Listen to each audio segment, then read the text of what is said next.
केंद्र सरकार ने कोविड महामारी को देखते हुए प्रत्येक ट्रांसजेंडर व्यक्ति को कितने हजार रुपए की सहायता तुरंत उपलब्ध कराने का फैसला किया। 2000, 1500, 1500। तो केंद्र सरकार ने ट्रांसजेंडर को 1500 रुपये देने का फैसला किया है। आंसर बी सही है। अगला क्वेश्चन है, वह देश जिसने इथोपिया और इरिट्रिया के अधिकारियों पर वीजा प्रतिबंध लगा दिया। कौन सा देश? ब्राजील ने, ईरान ने, अमेरिका ने, स्विट्जरलैंड ने। तो इथोपिया और इरिट्रिया पर वीजा प्रतिबंध लगा दिया कौन? अमेरिका ने। आंसर सी सही है। इथोपिया पर जो क्या है, अमेरिका ने वीजा प्रतिबंध लगा दिया है। तो इसमें देखते हैं अमेरिका कैपिटल क्या है? Washington DC. President Joe Biden. Currency United state dollar, यानी डॉलर। यूएस की करेंसी क्या है? डॉलर। अब इसमें क्या है? इथोपिया क्या एक अफ्रीकन मुल्क का देश है जिसके राष्ट्रपति सहल वर्ग जेदे, प्रधानमंत्री अभी अहमद अली और राजधानी अदिस अबाबा, और इसकी मुद्रा क्या है? बीर है। इसकी मुद्रा क्या है? बीर है। अगला देश इरिट्रिया, इसकी कैपिटल क्या है? अस्मारा। प्रेसिडेंट ईसास अफवेरिका। अब करेंसी क्या है? नाकपा। हाल ही में भारत और किस देश ने कृषि में सहयोग के लिए 3 वर्ष के कार्यक्रम संबंधी समझौते पर हस्ताक्षर किया है? जापान ने, यूनाइटेड किंगडम ने, सऊदी अरबिया ने, इजराइल ने। तो इस पे हस्ताक्षर किसने किया? इजराइल ने भारत के साथ 3 वर्ष के कृषि सहयोग के लिए हस्ताक्षर किया। तो आंसर डी सही है।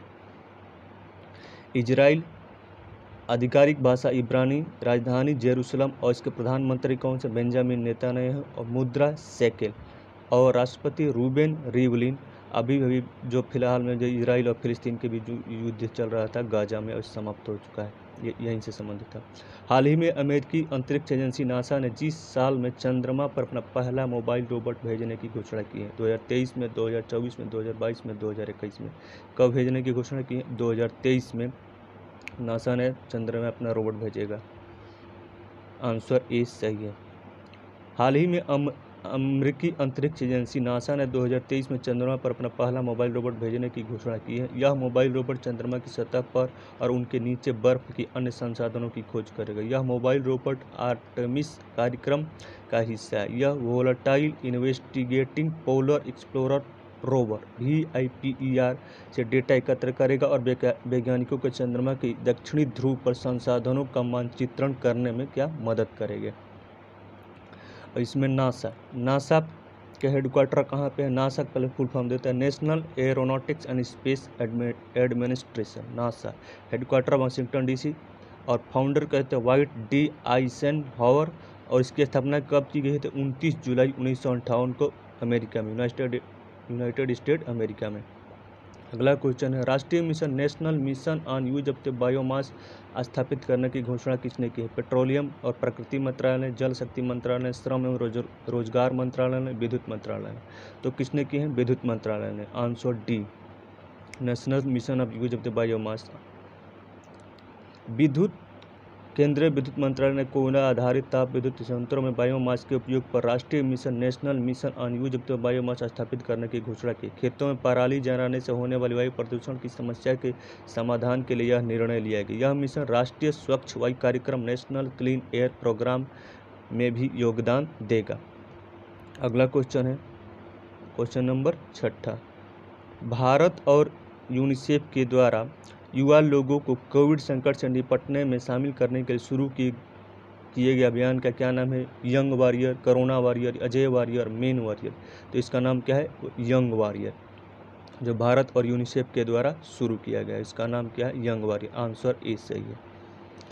युवा मामलों के मंत्रालय, स्वास्थ्य और परिवार कल्याण मंत्रालय, संयुक्त राष्ट्र बल कोष, यूनिसेफ और उसके सहयोगी संगठन युवा के साथ ही उनके सहयोगियों ने यंग वॉरियर नामक एक अखिल भारतीय अभियान शुरू किया।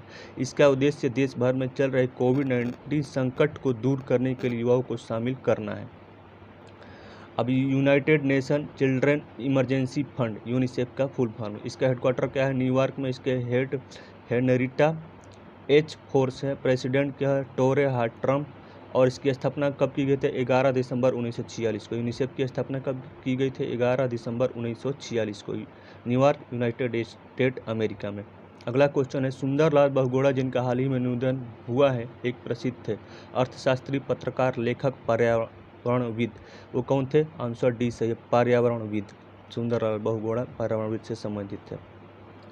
पर्यावरणविद और पद्म विभूषण से सम्मानित सुंदरलाल बहुगुणा का हाल ही में 94 वर्ष की आयु में निधन हो गया है। उन्हें चिपको आंदोलन का अग्रणी माना जाता है, जो हिमालयी क्षेत्र में स्थानीय लोगों के द्वारा वनों की कटाई के खिलाफ विरोध का एक गांधीवादी रूप था। इस आंदोलन की पहली कार्रवाई अप्रैल 1973 में उत्तराखंड के एक गांव में हुई थी। पहली कार्रवाई कब हुई थी? 1973 में चिपको आंदोलन के तहत।